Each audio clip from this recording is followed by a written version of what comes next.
La quatrième étape pour faire du trading, la quatrième étape pour investir, c'est la préparation. Aujourd'hui, vous avez passé les 3 premières étapes, c'est-à-dire que vous avez déjà fait beaucoup de chemin. Bravo! Maintenant, le but, c'est d'investir et de faire du trading. Donc, comment est-ce qu'on fait? Eh bien, il va falloir se préparer. Bien sûr, il faut connaître un minimum la plateforme. On va y revenir. On a ouvert sa plateforme, on a fait son dépôt, on a sélectionné les actifs qu'on a envie de trader, peut-être du pétrole, peut-être des indices, peut-être les deux, peut-être du forex. Maintenant, où est-ce qu'on trouve les informations pour savoir si ça va monter, si ça va descendre, si ça va stagner? Eh bien, il y a plein d'informations, il y a des spécialistes chez XTB qui sont là pour ça, vous donner sans arrêt de l'information. C'est en direct depuis la plateforme, c'est un énorme avantage que l'on vous propose via ce service si vous ouvrez votre compte réel. Donc, des informations, il n'y a que ça, après il suffit de les trouver. Vous allez aller dans Actualité.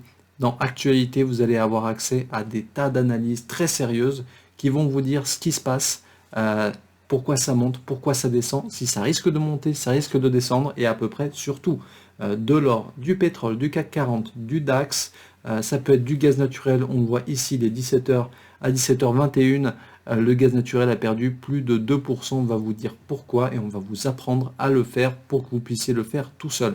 Ça, profitez-en, c'est très très très bon pour faire du bon trading et pour apprendre à analyser les marchés. Autre chose, bien sûr, c'est pas tout. Le calendrier macroéconomique. Il se passe des tas de choses sur les marchés et il peut y avoir des tas d'annonces ou de nouvelles qui peuvent faire brutalement monter ou baisser le marché, le prix de ceci ou le prix de cela. C'est compliqué s'il faut forcément aller chercher sur les sites internet spécialisés pour pouvoir trouver les infos, d'où est-ce que ça vient, à quelle heure c'est un peu compliqué. Donc ici, on vous met toutes les infos, triées par ordre d'importance. On voyait pour aujourd'hui par exemple, pour trader l'indice chinois, et ben c'était intéressant. 3 points rouges, ça veut dire qu'il y a un impact qui est fort sur les marchés.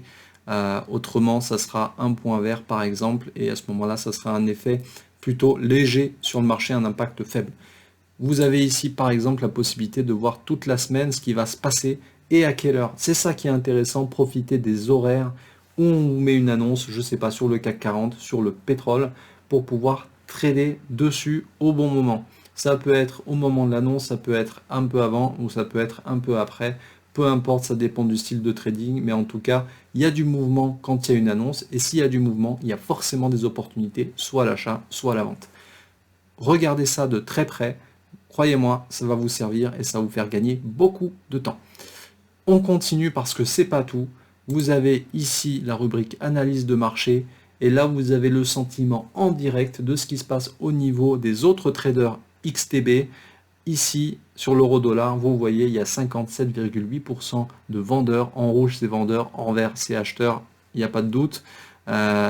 US 500, DAX, tous les actifs sont représentés. Comme ça, vous savez que, par exemple, sur l'indice anglais UK 100 ou sur le gold, par exemple, le gold, il y a 82,5% d'acheteurs en ce moment. Ça peut vous aider, ça peut vous donner des infos pour trader. Les fortes variations pour voir ce qui a le plus bougé, vous sélectionnez ce que vous voulez après. Vous vous dites que peut-être que s'il y a une énorme variation baissière sur l'euro-dollar, eh bien, il va peut-être remonter derrière, c'est pas con. Vous pouvez bien sûr en profiter, ensuite vous allez sur le graphique et peut-être qu'il y aura un retournement et profiter de cette opportunité. Le scanner action, on en parlera plus tard, mais c'est un outil énorme, hyper pratique pour ceux qui sont intéressés par l'action et par le compte titre. Le heatmap, pareil, ça vous permet de voir les plus gros mouvements, les plus grosses performances. On en reparlera en détail parce que c'est un outil qui est formidable. Et puis, ici, vous allez combiner tous ces éléments-là pour faire du trading et vous avez vos sources d'informations en direct. Voilà, c'est tout pour la quatrième étape. Préparez-vous bien. L'actif que vous souhaitez trader, le capital que vous avez sur le compte, combien vous allez miser sur tel ou tel actif en fonction de votre capital. On investit toujours une petite partie de son capital, ne l'oubliez pas. Hein, on n'arrive pas sur les marchés avec 3000 € sur le compte et en disant tiens je vais mettre 2500 dessus. C'est l'inverse, on fait à chaque fois un petit investissement par rapport à son capital, entre 5 et 20% grand maximum. La règle que moi je suis, c'est plutôt 10% en moyenne. Ça peut être plus, ça peut être moins, après ça dépend de vos expériences, mais commencez comme ça, c'est comme ça que vous commencerez le mieux, sans prendre trop de risques et avec des chances de pouvoir gagner, des chances de pouvoir progresser. Apprenez beaucoup de votre trading et surtout pratiquez et en réel. Bye bye.